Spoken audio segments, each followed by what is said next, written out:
go hard, and then go home. Don't have to be serious to be taken seriously. It's really that power of people, us as humans, us as women, such a phenomenal thing to be able to achieve through our bodies. Okay, yeah, so you can be quite badass, but also just be a woman, and that's quite cool as well.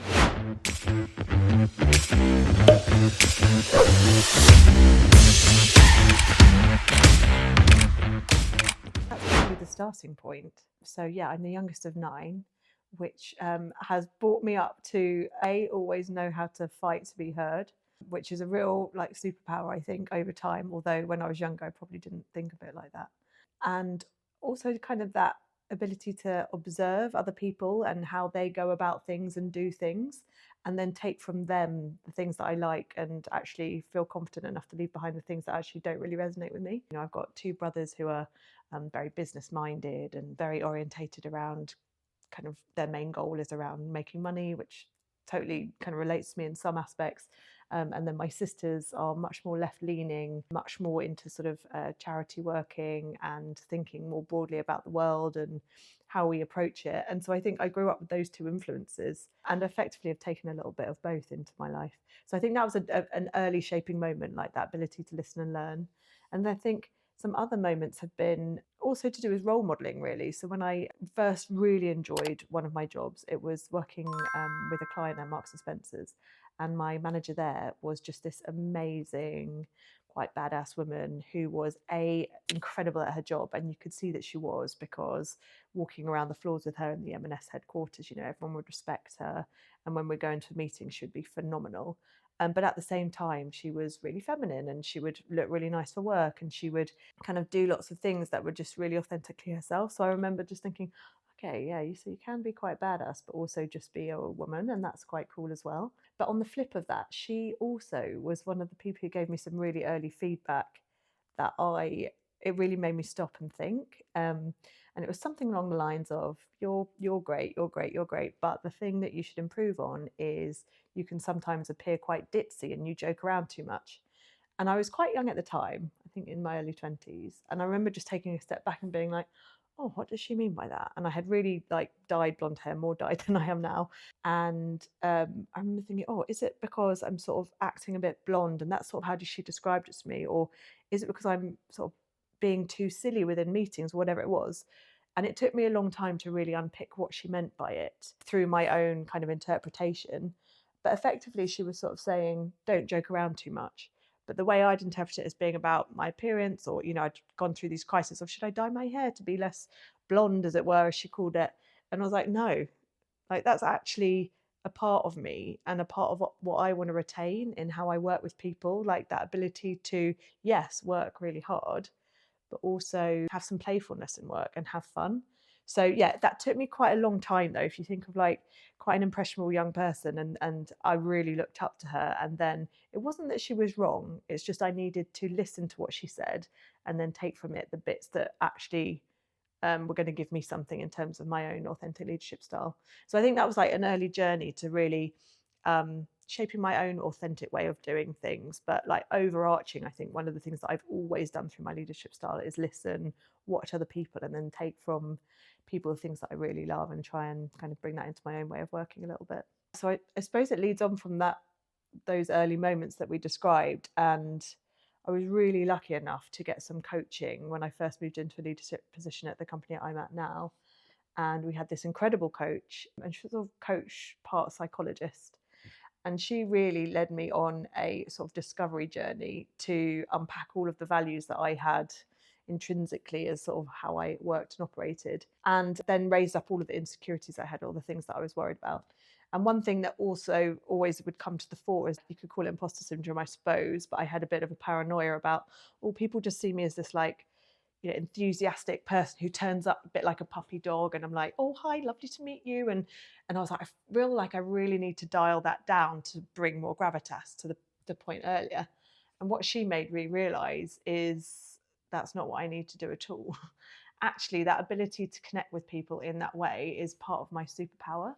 And But it did take me a long time to realize you can have that, and then you can also bring credibility and be a trusted advisor and be really smart in your thinking. And those two things don't need to be separate. Like, you don't have to be serious to be taken seriously. So again, it was just that ongoing dial up around like, what's authentic to me? And I know it sounds cliche to say this authentic leadership style, but genuinely, I mean, like, to you or to me, what was the thing that actually was a part of me that I should dial up and lean into, rather than thinking of it that's something that's holding me back? I would say it probably all links back to some of the former bits about really understanding my part to play in that team and my role. Sometimes I would lead tech teams of maybe, I think my biggest team was about 24 people, and there were maybe one other female in that team. And look, I'm not technical at all. So for me, that was very intimidating. Like, how am I going to lead this group of guys who are incredibly intelligent, know far more than me in lots of areas, and how am I going to lead them to do the thing that I ultimately need us to do for the client? And so in that context, I really had to talk to myself about what is the value that I'm bringing here, and how am I going to get them to engage with me in that context? Like, how am I going to help them achieve the thing that they need? And so again, it all goes back to that sort of really getting to know people and teams, understanding their motivations and drivers, and then putting that together with the thing that I can bring them. And it is a lot of that kind of setting a really clear vision and bringing them along on that journey through using my authentic approaches, which is being really enthusiastic, bringing energy when, times are really difficult, or, in the world of software development, when things go wrong or you discover a whole bunch of stuff that you didn't realize before, so it's going to take 5 times as long, really helping to unlock the ways in which we could overcome those obstacles together as a team, and for the whole team to see me in that context of adding the value. So there's a little bit around being, finding confidence, being authentic in how you apply that confidence in the context of how you're adding value. And then just like creating moments to have fun with that team, so that you're celebrating the small little wins on the way. And yeah, you're doing something really hard, but you're also having a great time doing it, either through, they're seeing their skills develop, or you're seeing the product come to life, and then that's like really incredible moment. Or, you're sitting around collaborating on an option for how you build something, and that's a really like team building moment, because you've got a few heads around a table, and then you come to a better outcome from having worked together. So yeah, I think it's a combination of all those things, which is really the shift that I saw. You have to pick the right moments to create a fun atmosphere, and I think it needs to be rooted in everyone really understanding the reason that you're there to do that thing anyway. So I think once you've got that established in terms of the boundaries in which you and a team need to operate, and you've got your roles and responsibilities clear together, you understand a tiny bit more under the hood of each person. So what's their personal preference, their communication style, their sometimes family situation, or where do they live, or how do they best like to work. At the company I work for now, we use the HDBI. It's a way of understanding people's different thinking and learning styles. And it's really good because you can see as a team like where your strengths are and not. So are you a people orientated person, or a big thinker, or more action orientated or analytical? So I think the root is like understanding each other in lots of different ways, and at the right point that you're all clear on the right direction, then it is just creating fun through what you're doing. Like I mentioned, either celebrating small wins, celebrating when someone in the team has done something that's personally like important to them, whether that's overcoming, trying to crack a technical problem that they've been, as a team leader, they've been working at for a long time, or it's someone's birthday. So actually taking the time to bring in a silly cake and sing them happy birthday, or sending them an emoji, or something like that. But so it's like taking the small little moments at the right point in time to just celebrate, take stock, shout out where people have overcome certain moments that would mean a lot for them, for you to call that out. And then if the team atmosphere like allows for it, do things together, have lunch. So simple, but I think we've forgotten that those sorts of things are actually really bonding or binding moments within a team. And then, for example, so with my team, the next few weeks, we're going to go for a country walk together and just get out of the office, and actually we might end up talking about work stuff, we might not. So there's not going to be an agenda for that. And I think that's also an important part of fun. Not having too much of an agenda for it, but just knowing that actually having that fun together is going to contribute to how you work better as a team and get to know each other. I did. So I joined the company where I'm at now. I had a new job. I was really focused and ambitious to do, everything that I could to make that successful.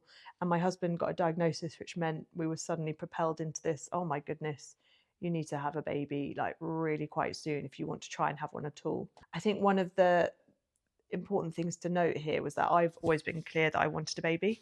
So whilst it was an accelerated kind of decision that came towards me, I was lucky that I didn't have to grapple with, I don't want a baby or I do want a baby. I actually just knew. So when that came to me, I was like, right, okay, I'm going to have to do this earlier than planned. And actually, it's, that is a priority to me over my career.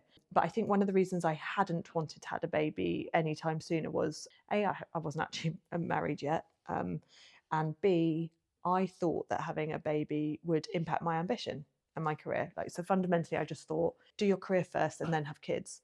This came kind of right in the middle of actually when I was on a bit of a path to growth within a career. So in that respect, it was early. But having had a child, it didn't do anything to my ambition. It sort of just put into more focus why it is that I was kind of seeking to do well at work and seeking growth at work, both from a skills perspective but also from a financial perspective. I now wanted to be able to earn more so I could provide for my family, and that wasn't necessarily a driver that I had before. It was all around role and skills growth, and so that was a new thing that contributed to my purpose around work. So yeah, I think I've been surprised that despite it coming earlier, it hasn't really done much to dampen my ambition. I hear a lot of women wondering whether that will happen to them. I think it's really personal. I was surprised it didn't happen to me, but it hasn't. It has for some of friends of mine. It hasn't for others. So I think it's just being open to what might happen to you if you happen to kind of end up going on the path of growing a family, and just really listening out for what makes sense to you in terms of your priorities. I think it's a really important question, and something that I'm really pleased a whole load of businesses are starting to think way more about. And there's lots of companies out there trying to bring awareness in this space as well, which I think is great. In terms of my personal experience, it was really overwhelming. Luckily for me, I would imagine it was almost the easiest version of an IVF journey. So I say that again, just being really clear that I think I had it easy. We happened to be successful on both of our attempts. So again, I'm being really clear that we had it easy. But despite that, actually doing IVF is really emotional and really physically taxing. But because I was really clear that that's what I wanted and that was the way to do it, and because I was also really clear that I'm going to see whether it needs to hamper my ambition or not, I was doing some really awesome things whilst I was doing IVF. So the first time around, that was a moment when I was helping to lead all of our advisory board at the time through a kind of redefinition of what our purpose was and what our big goals would be for the next 5 years. So for me, a really proud moment. And I was skipping out of the workshop, kind of sweating, going to the toilet, injecting myself, coming back in and not saying a word to anyone, which for me was really important. And I think you asked me before, why didn't I and would I do that different again? And honestly speaking, I would do the same again. I wouldn't tell people actively, because for me, that was too much pressure for people to know that I was doing that, and that they, if I'd come back into that workshop, for me, I wouldn't have wanted them to be like, oh, sit down or all of that. I didn't want that sympathy. However, what I would say is the reason I didn't actually tell anyone at work was less to do with the pressure. It was more to do with, oh my goodness, if I tell them that, then they know that I'm trying to get pregnant. If they know I'm going to try and get pregnant, they are going to not let me try and get promoted. And then if they don't do that, then X, Y, and Z. And honestly speaking, I do still think that's true. I think if you describing to someone that your head is into wanting to start making a family, there is going to be some acceptance that you're not 100% focused on work, because you're not. And I think that's the bit we need to just maybe get more comfortable with and normalize that at certain points in our lives, people want to make families, and we should think that that's okay. So my advice would be to companies is like acknowledge that at certain times of life, that's what your employees need to do and support them. Because if you support them, they will work better for you, they will come back to you, and they will stay more loyal. Unexpectedly, it was really different. And my children are both quite different in terms of how they grew up. So my first child was quite a difficult baby. My second child, an absolute dream. First child, when I came back, happened to come back on to work on the day of lockdown with this brand new shiny job, loads of ambition, and loads of weird circumstances. Like we were in our one bed flat at the time with my husband, luckily on furlough, and our little baby kind of there all around me as I was trying to lead teams and feel important and do important things. But I had all the ambition, I had all the enthusiasm, I had all the energy, and I was just ready to go, despite, I don't think my baby was even sleeping through the night then or anything like that. And all these things that you just deal with and you kind of forget about it, because I think we're trained to forget about it as well. So that was version 1, ready to go, even though it was much harder. Version 2, I assumed that it would be like that, but even better, because the baby was easier, she was sleeping through the night and so on. As it happened, that was not the case. For whatever reason, I would go to early client lunches in those first few months back. I'm talking months, not weeks. And I would be a nervous wreck. Even in lunches where we would just be talking about a little bit to do with technology and the landscape and the markets, but more on a personal relationship basis. And I would still be really nervous and tripping over my words and things. So, and when that was happening, the thing that I did differently for my first was I actually listened to myself. And I was like, what's going on here? And because it felt quite different, I was like, I need to just be a little bit careful. And also I had a little postnatal depression with my first, and I didn't with the second. So I think I was aware then. I was like, I need to be a bit careful, because if I trip myself over the edge, I don't know where it might go. So I think a bit of experience from the first time about listening to my body, and then also a bit of new learning around this phase postpartum. So many different things happen to your hormones, and I'm hormonal anyway, even pre-children. You just need to listen to your body and ride out these waves of emotion and anxiety and so on, and get support and help and talk about it when you need to. I was really lucky that my CEO at the time was also very open to me having a bit of a slower ramp up. It's not that I needed a slower ramp up, I just needed to be kind to myself in terms of how I was showing up in meetings, what I did remember, what I didn't remember, all these sorts of things. So yeah, that was it. 2 very different returns to work, 2 different sets of expectations, but fundamentally the second time's around a bit more learning and experience around what I needed to do for myself. So listen to yourself and then go with that. Good question, because I think that's all of our lives right now. I think for me, and the context here, I've always worked in effectively tech scale-ups, which I've really enjoyed.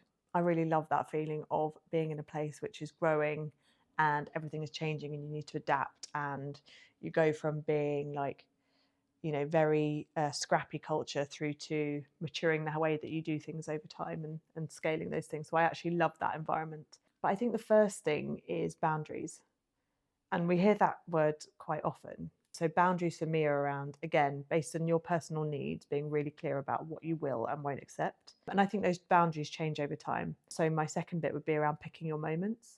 So for me, I was very committed to work and doing whatever it takes to do really well through learning, working with others, and kind of learning off others as well. So I'd say in my early parts of my career, during those times, I would work really long hours. And I absolutely loved that. And it was part of what I needed to do to learn as much as I can in as short space of time as possible and get the best return from that, from a personal perspective, as well as obviously within the company. And they didn't set that boundary. They didn't say work harder, but that's just what I wanted to do at the time. So I was picking that moment because that was kind of a really core part of what I wanted to do. So at that time, my boundaries were more with my boyfriend, who's now incidentally now my husband. But, I'd say to him, yeah, I can't meet till 9 o'clock because of, I actually need to do this thing at work. And so that was my boundary at the time. Now, my boundaries are completely different. And it's not to do with, again, not working as much or as hard or as often. I've learned how to work smarter. But the boundaries I've got in place are to do with completely different things. And so I think there's just a recognition that those boundaries are important at every point in time. You need to pick your moments when you're going to really lean into whatever that thing is and really work out what you're going to get out when you lean in and pick up the pace and work harder. But at the same time, that might change over the course of your your career. And that's important, I think, in those dynamic changing environments, because if you don't set those boundaries and adapt them as you need, you will just burn out. Challenges have shaped me as a leader because, much like change, I think they exist every single day. You don't know what they are, and they are always going to come when you least expect them. So I think personal challenges and overcoming them have just made me really clear that you can get over anything that you need to, or you can overcome obstacles that you need to. It's really that power of people, us as humans, us as women, especially having had babies like you. I think that is just such a phenomenal thing to be able to achieve through our bodies. And there's a lot of power in people to overcome extraordinary circumstances. And so it gives you a bit of perspective as a leader, because actually, I don't work for organizations who are saving lives. And I know that's an obvious thing to say, but every day it does give me a perspective that the thing we're doing is totally surmountable. And all you need to do is kind of generally get around that problem, have good diverse thinking, good collaboration and communication, and you'll unpick it over time. Even if it's a really hard sort of nut to crack, just keep coming back to it. Eventually you'll get through that. And I think that has really been learned both by doing hard things at work, but also where I think personal things generally for me are more emotional than work things. I'm a feeling person. So again, it's like coming through like both emotional and important things outside of work, then I think lends you to be more robust and more resilient in work as well. My message would be go hard and then go home. You've got to go home exactly when you need to, set those boundaries, but don't be afraid to go hard in the days as well. In the days or whenever it is that you're working, like everyone's work patterns are very different. And also just, again, it's that whole thing of like listening to yourself. At different moments, you're going to be able to go harder than at other moments, and that's okay. Give yourself permission to do both. Do not feel you have to prioritize work if it's not the thing you want to prioritize. Equally, prioritize your family, prioritize whatever you need to make that balance work for you. And it is different for other people, but for me it'd be like go hard and then go home. Don't feel guilty about the things you can't do anymore.